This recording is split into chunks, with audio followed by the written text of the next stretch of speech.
많은 의사들이 그게 파킨슨 병인 줄을 몰라요. 두 가지가 같이 있으면 50대에서 파킨슨을 의심하라.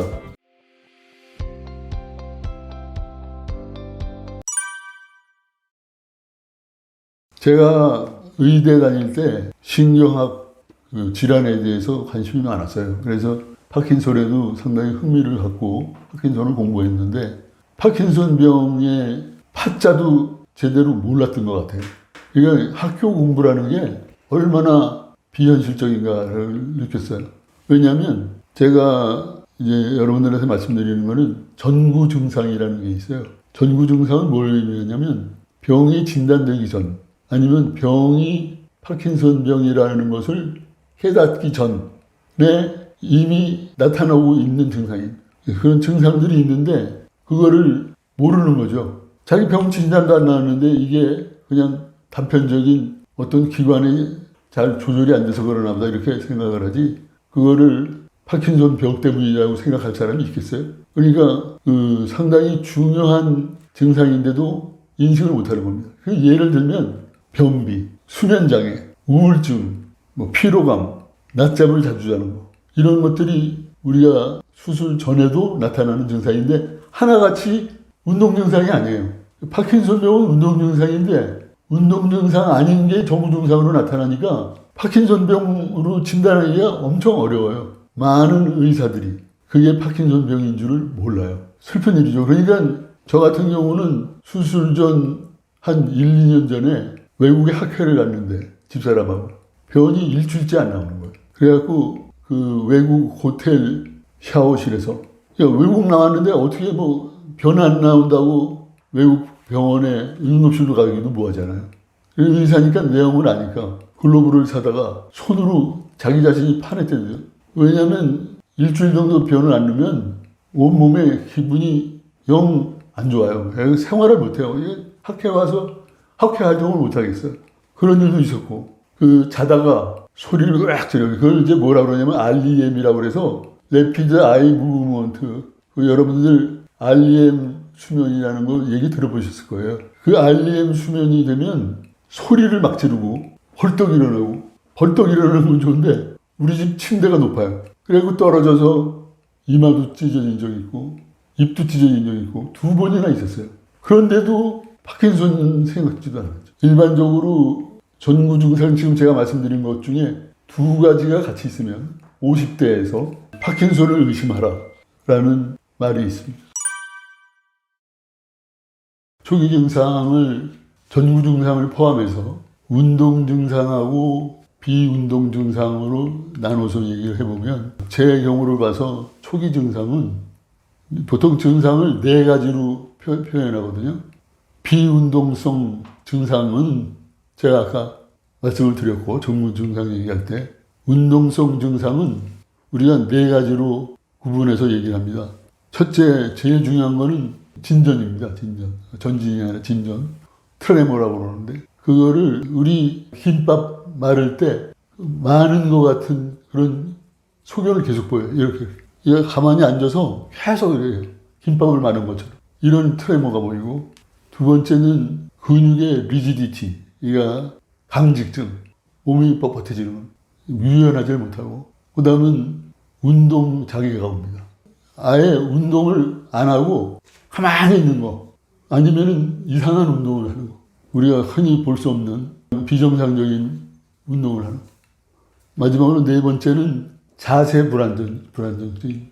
자세가 불안정해요.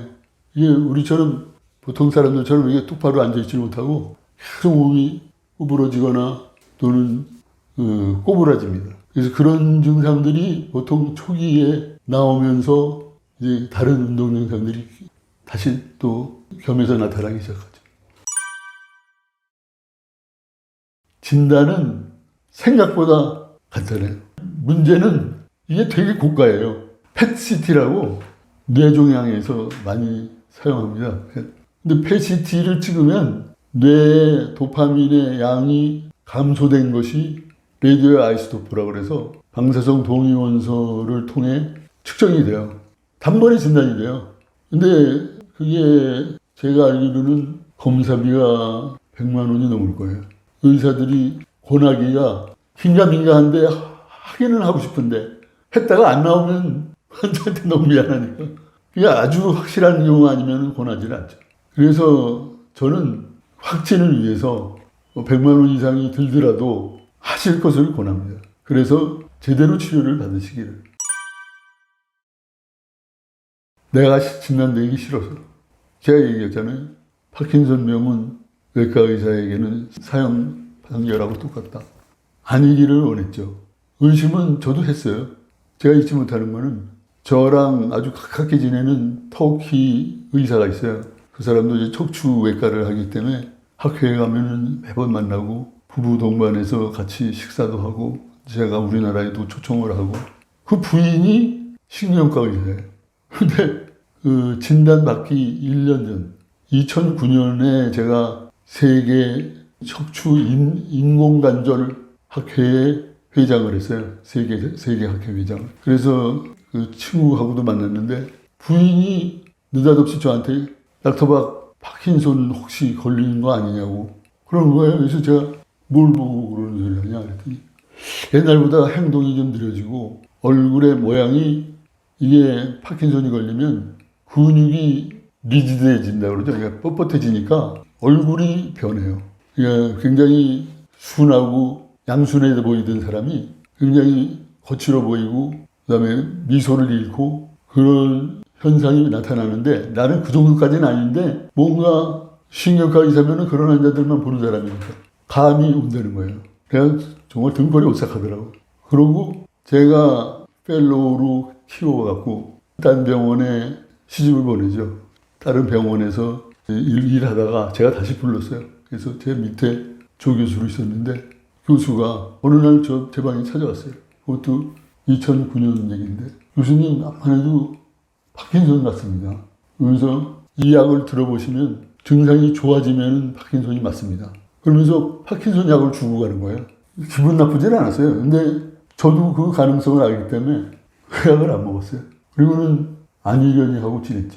결국은 어떻게 살게 됐냐면 제가 그러기 한 3년 전서부터 오른쪽 어깨가 많이 아팠어요. 근데 그 당시에는 검사했더니 퇴행성 척추 관절증이다. 그리고 뭐 인대도 좀 끊어져 가는 게 있고 그래서 안 좋다. 그래서 주사 맞고 좋아진 적이 있어서 그게 다시 악화됐다. 오른쪽 손 움직이는 게 조금 둔해진 것 같아. 그래서 이것도 이것 때문이다. 그렇게 얘기를 하고 딴 사람들이 물어보면 아, 나 지금 어깨 관절이 안 좋아서 그런다. 다리는 요새 무릎 관절이 안 좋아서 좀 걷는데 불편하다. 그렇게 얘기하고 다녔어요. 근데 어깨 관절을 보는 정형외과 선생님이 저한테 얘기하는 거예요. 아무리 봐도 어깨 관절 이상이 아닌 것 같습니다. 신경과로 가보시죠. 제가 연락을 해놨습니다. 이제는 빼도 박도 못하겠더라고요. 그건 가야지. 그래서 갔더니 당장에 CT를 찍자. 그리고 진단이 됐죠. 그리고 나서 파킨손 약을 먹었더니 어깨 통증이 싹 없어졌어요. 무모하게 어깨 검사만 많이 하고 안에다가 주사도 맞고 전부 쓸데없는 짓 한 거죠. 나 자신의 어리석음, 아집, 편견 이런 것이 진단을 늦게 하게 된 동의라고 하겠습니다. 어깨가 편해지잖아요. 활동하는데 큰 지장은 없었어요. 처음에 증상이 어떠했냐. 내가 돌이켜 생각을 해보니까 그 당시 즈음에서 자꾸만 넘어져요. 어떤 데 넘어지냐면 걷는데 뒤에서 나를 불러요. 뒤를 돌아다보면 내가 평소에 갖고 있는 몸의 중심을 유지하는 감각이 있잖아요. 뒤를 돌아보더라도 전혀 그게 흔들리면 안 되죠. 그래 안 넘어지죠. 뒤를 돌아봤다고 넘어지는 거예요. 그 다음에 뭔가 걷는 거가 불안정해지는 것 같고 그런 거를 조금씩 느꼈거든요. 그러니까 그런 것들에 대한 대책을 세우고 사는 거하고 전혀 모르면서 잠깐 넘어지고 다리에 걷는 거가 불안정해지고 이러면 사고만 나요. 그때도 뒤로 넘어져갖고 귀가 찢어져서 귀를 꼬맸거든요. 그런 일이 일어나지 않도록 사전에 내가 막을 수도 있고 그 다음에 쓸데없이 관절에다가 주사 맞고 거기 이제 내시경 검사하고 쓸데없는 검사 안 해도 되는 거.